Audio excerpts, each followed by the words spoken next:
भगवान की जवली देवादिदेव एक हजार श्री आदिनाथ भगवान की जवली आचार्य श्री 108 मानतुंग जी महाराज की जवली आचार्य श्री 108 विराट सागर जी महाराज की जवली आचार्य गुरुदेव 108 श्री विशद सागर जी महाराज की दायित्व में विराजमान 3 कमलों कोटि समस्त महामुनि महाराजों की अहिंसा मय विश्व धर्म की।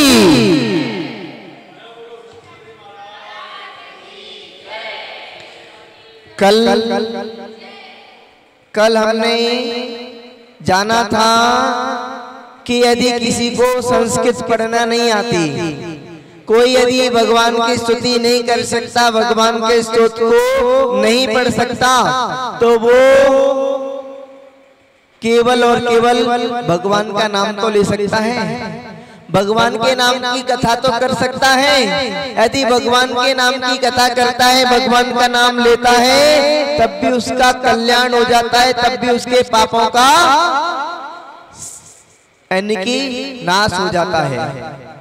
अब आज हम पढ़ेंगे, यदि कोई भगवान का नाम लेता है, भगवान की स्तुति करता है, तो भगवान की उदारता को पढ़ेंगे आज। भगवान अपने कितने उदार बना है कि यदि भगवान की कोई स्तुति करता है, भगवान का कोई नाम लेता है, तो भगवान उसको क्या बना देते हैं, भगवान उसको क्या बना देते हैं, भगवान उसको क्या कर देते हैं, उसको आज हम जानेंगे। पहले श्लोक का वचन, उसके बाद में उसका अर्थ।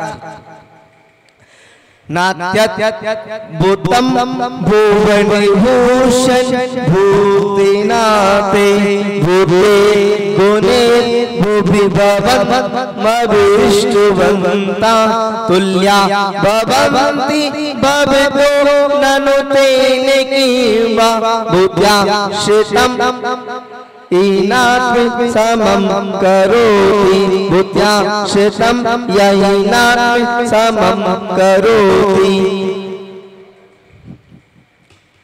अब इसका अर्थ समझे तो भगवान की यदि अपन भक्ति करेंगे, यदि भगवान की स्तुति करेंगे, भगवान का गुणगान करेंगे, तो भगवान अपन को क्या बना देंगे।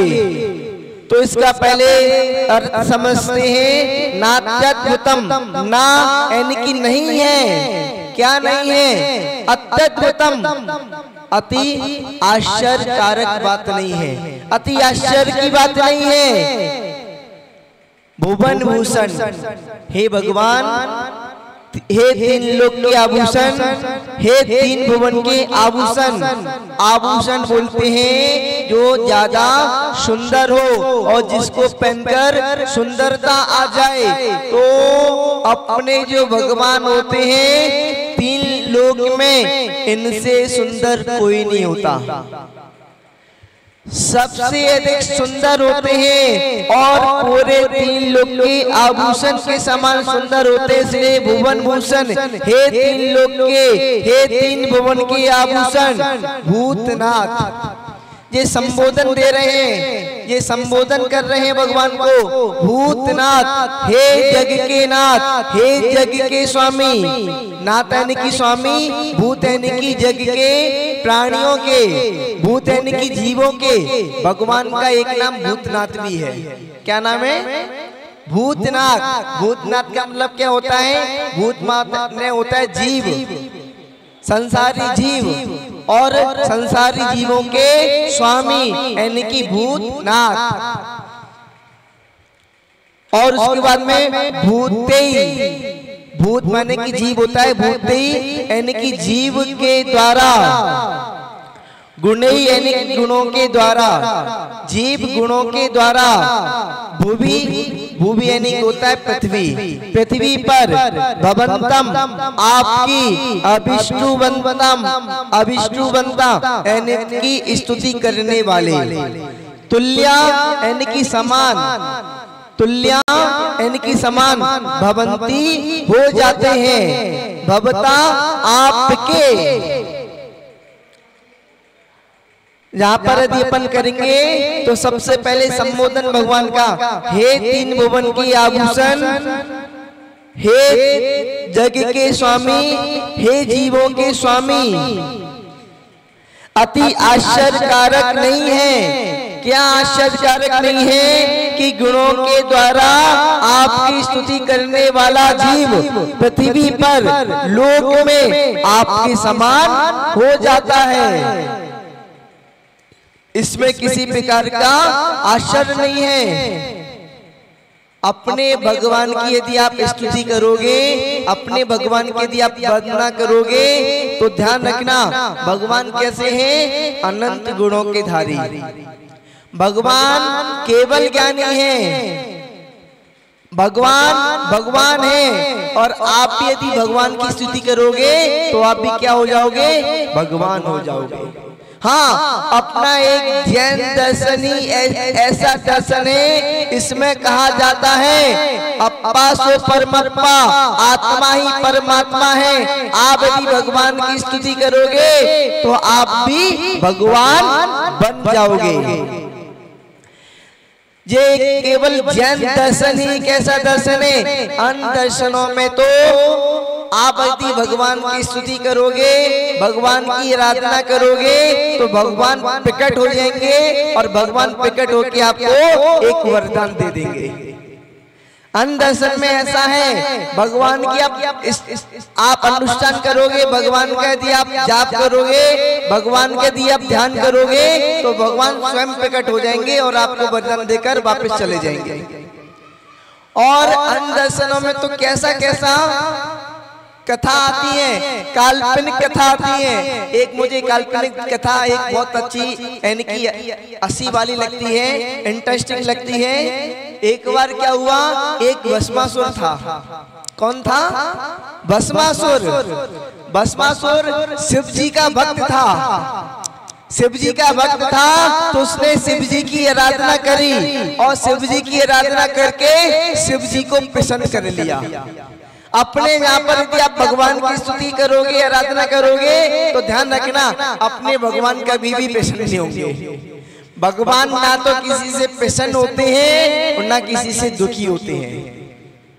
भगवान समस्त परेशानियों से, समस्त कष्टों से और समस्त दुखों से रहित होते हैं। भगवान को ना तो भूख लगती है ना प्यास लगती है। भूख लगना भी एक तरीके का दुख है। जब भूख लगती है, पेट में चूहे दौड़ते हैं तो कितना दुख होता है। और अपने भगवान को तो भूख लगती ही नहीं है, तो भगवान का एक सबसे बड़ा कष्ट तो समाप्त हो गया। जब केवल ज्ञान होता है भगवान को तो भगवान भोजन नहीं करते, भगवान आहार नहीं लेते। कब तक नहीं लेते, जब तक केवली अवस्था में विहार करते हैं। तो भस्मासुर ने शिव जी की आराधना करी और शिव जी को प्रसन्न कर लिया। शिव जी प्रसन्न हो गए और शिव जी जब प्रसन्न हो गए तो भस्मासुर के सामने प्रकट हो गए।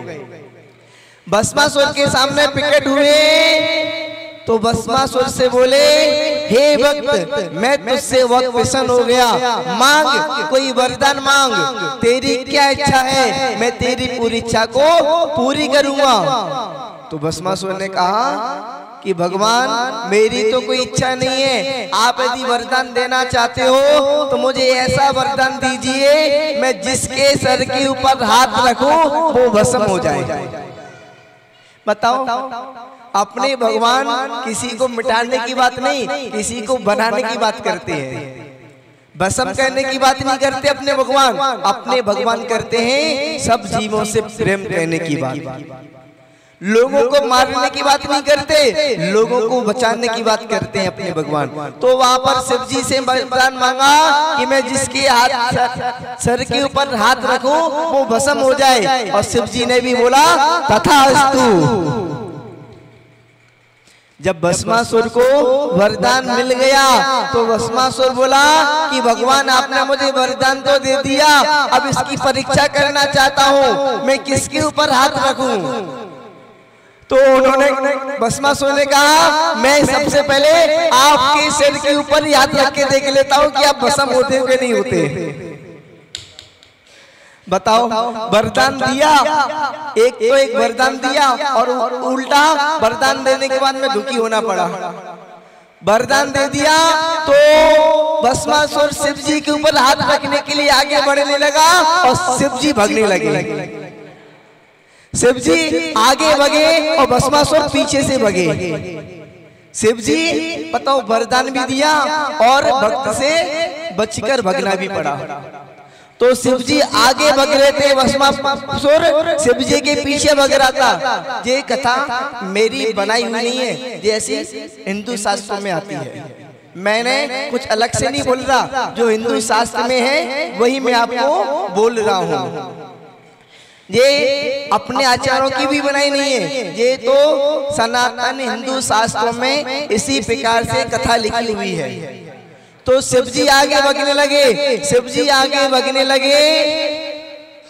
पूरी कथा सुना दूं क्या इसको? पूरी सुना देता हूं, नहीं तो आधी कथा सुनाने से क्या लोगों को थोड़ा सा दिक्कत हो जाती है। फिर विष्णु जी के पास लोग गए तो विष्णु ने लोक सुंदरी का रूप रखा और विष्णु जी एक सुंदरी रूप स्त्री का रूप बना के आए और भस्मासुर के सामने नृत्य कहने लगे। और भस्मासुर भी उसको देखकर चकित हो गया, मोहित हो गया। तो लोक सुंदरी ने बोला कि तुम मेरे जैसा नृत्य करो, और लोक सुंदरी का नृत्य करने लगा उस जैसा। तो लोक सुंदरी ने अपने सर पे हाथ रखा, तो भस्मासुर ने भी अपने सर पर हाथ रख लिया, भूल गया कि मुझे वरदान है, और वो भस्म हो गया।